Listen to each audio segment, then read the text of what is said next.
What is up? Welcome to the pod. Today we are talking about nutrition and hormonal health. And I want to be super clear right off the bat. What we are not talking about are things like rare genetic conditions or genetic mutations that impact hormone production, or some rare freak accident that maybe damages an area of the body or brain that produces a specific hormone. We are talking about how what we choose to eat impacts an otherwise typical individual's hormones. And if for some reason you're not quite convinced that what we eat influences our endocrine system, which is just a fancy phrase for the hormonal system, let's dive into a super simple example. Type 2 diabetes.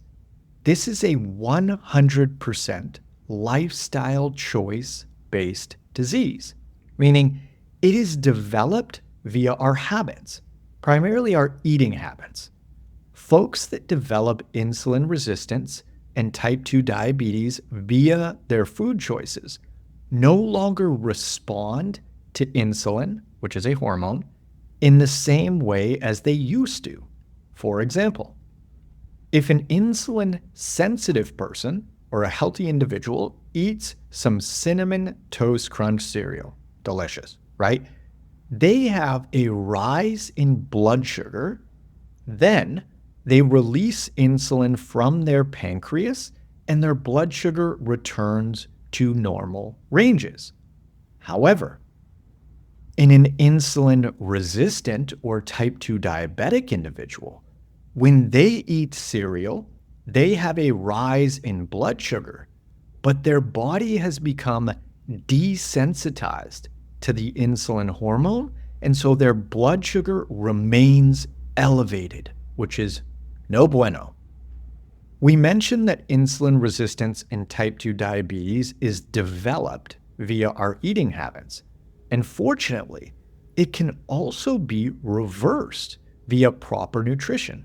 And so if an insulin-resistant or type 2 diabetic eats healthfully, they will resensitize to insulin and regulate their blood sugar just fine. This is a prime example of how what we eat impacts our hormones. We can develop insulin resistance and then we can reverse it.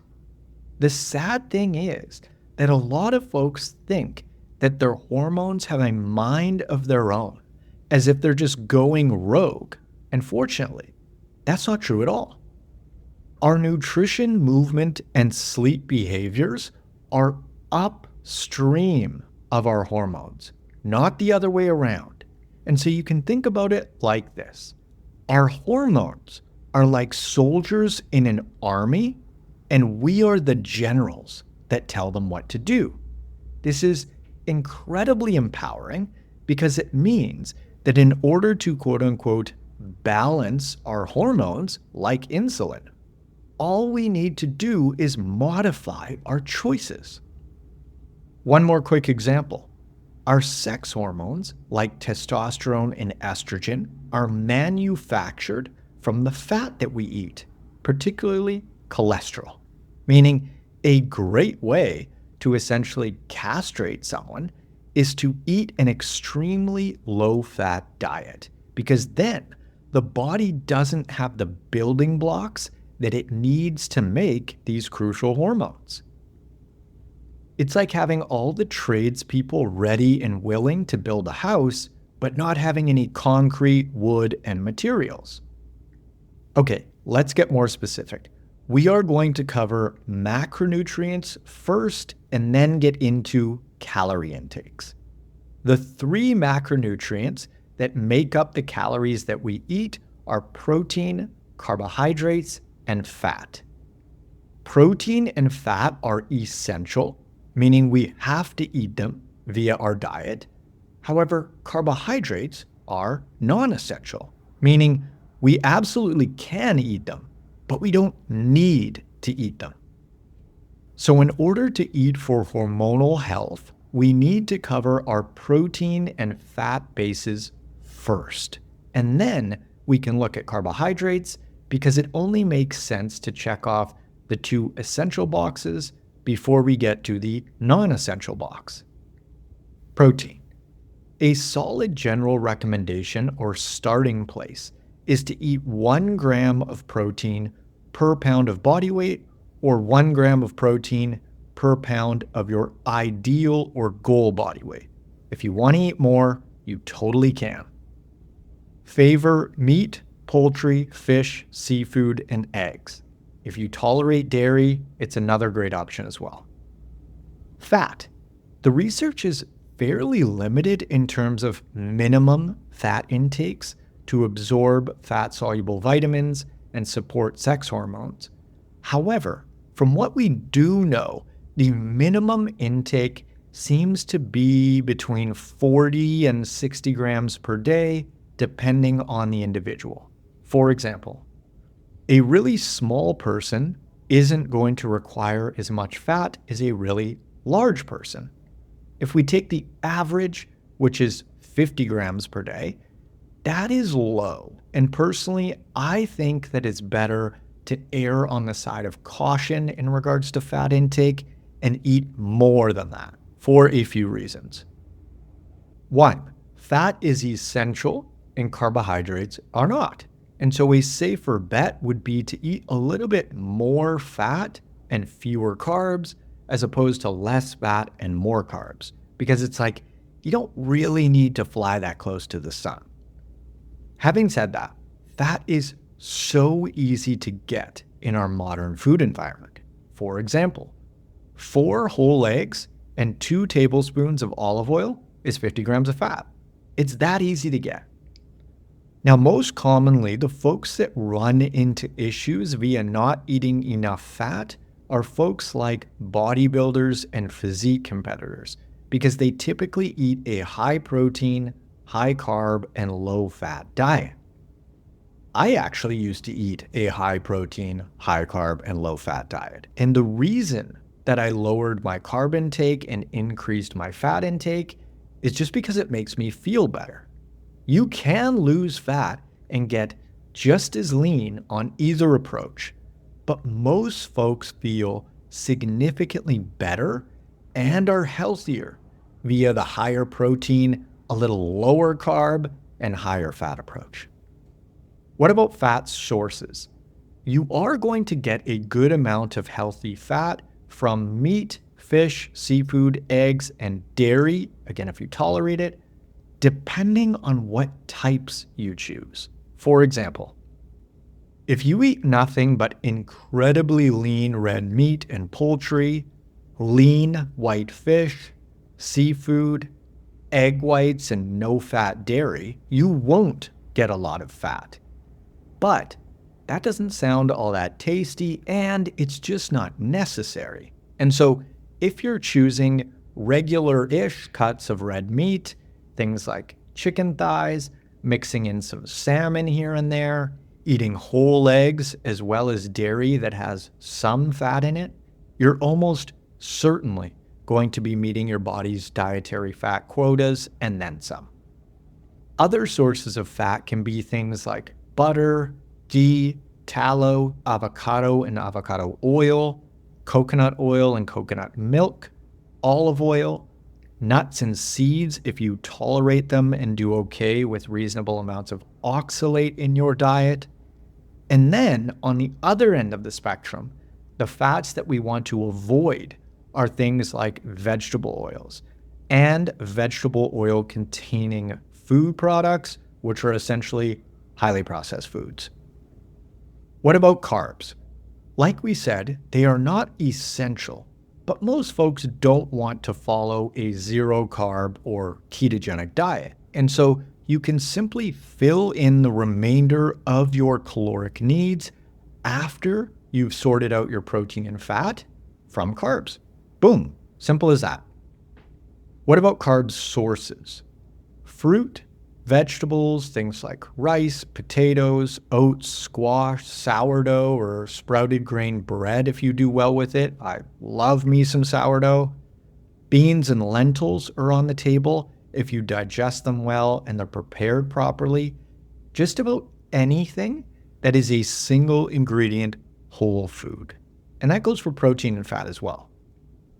If you want to balance your hormones, minimize highly processed food as much as possible and get as many of your calories as you can from single ingredient whole food options, with one massive caveat: that you digest them well.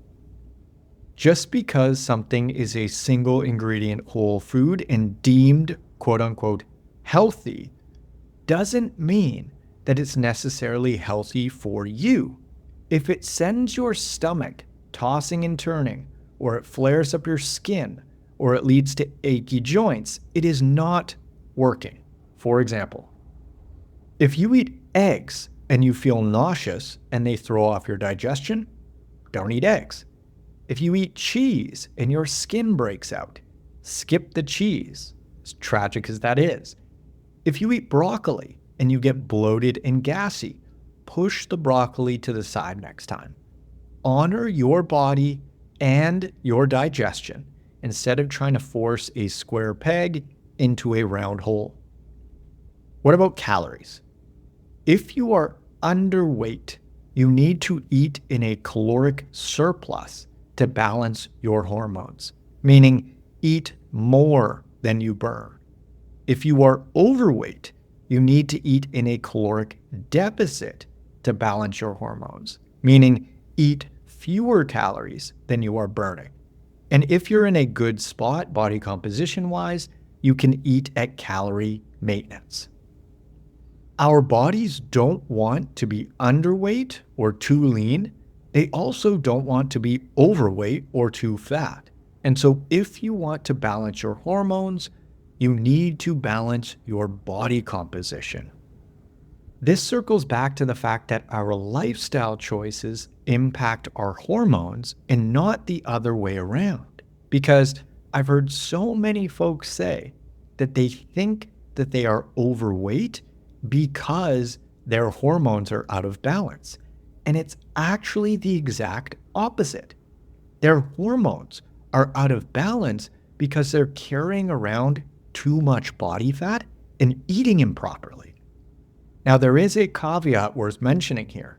There is a select subset of folks that have seemingly quote-unquote normal body composition that eat very poor quality diets, but don't overeat or undereat from a caloric standpoint, and therefore they're not underweight or overweight necessarily, but they're still unhealthy due to their food choices. And these folks can absolutely have hormonal dysregulation. And so for these individuals, improving diet quality is the way to go. We also need to address alcohol because it is such a hormonal disruptor. If you want to tank your sex hormones and just your health as a whole, lots of booze is an amazing way to do it. Having said that, while there is no healthy amount of alcohol consumption, a couple of bevies here and there isn't going to kill you either, especially if you find that having a couple of social drinks really fills your bucket in terms of bonding with friends and family. Would you technically be healthier if you hung out with the people that you love and had sparkling water instead? Absolutely. But maybe it's a trade-off that you're willing to make and you're not overdoing it. It's the same thing with mixing in occasional highly processed foods. It may just be worth it to you. What I will say though is that booze and treats do add up fairly quickly and they compound. And so the less that you consume, the better. I want to cover movement and sleep briefly as well because they too play a key role in hormonal regulation. For example, being sedentary as well as not getting enough sleep impacts things like insulin sensitivity, testosterone and estrogen ratios, hunger hormones like leptin and ghrelin, among many other things. And so it's important that we prioritize movement and sleep for their own sake, but also because living an active lifestyle and dialing in your sleep makes it far easier to stick to your healthy eating routine. Movement-wise, I'd recommend getting 10,000 steps per day or 70,000 over the course of the week as a whole. If you want to work out, do a spin session, a yoga class, you name it, after you've hit your 10K steps that day, even better. Sleep-wise, most folks fall in the 7 to 9 hour range, and ideally, we want to be waking up without an alarm. Because if your alarm is waking you, by definition, it means that you're not getting enough sleep. And if you're thinking, well, I have to go to work, that is totally cool. You can still do that. I work too. You'll just need to go to bed earlier then in order to wake up for work without the need for that alarm. I can hear all the objections already. Look, I'm just sharing how to balance your hormones. I'm not telling anyone what they should or shouldn't prioritize or do. It is entirely your call. This is just what's required if hormonal balance is a priority. So, when folks get in shape via eating a high-quality, single-ingredient, whole foods diet that prioritizes their digestion and they dial in their movement as well as their sleep, 99% of the time, their hormones are balanced because they're doing all the right things and their body is just reflecting that. Folks with balanced hormones are lean. They have great skin, healthy hair, teeth, and nails. They're not bloated. They have tons of energy. Their mood is regulated. They're mentally alert and sharp. Their libido is kicking. This is what balanced hormones looks like. If you want to apply for one-on-one nutritional coaching and or workout design with me, you can click the link in the description below or head on over to n1fitness.com/coaching. If you're finding this info helpful and you'd like to, feel free to leave the pod a review on your favorite podcast platform. And you can follow me on Instagram at N1Fitness. On TikTok, I'm at the N1Fitness. And on YouTube, I'm at Marcus Sadu-N1Fitness. If you want to stay up to date on the newest episode releases, you can hit the subscribe button. Thanks for tuning in. I hope that you found this info useful, and I will catch you on the next one. See ya.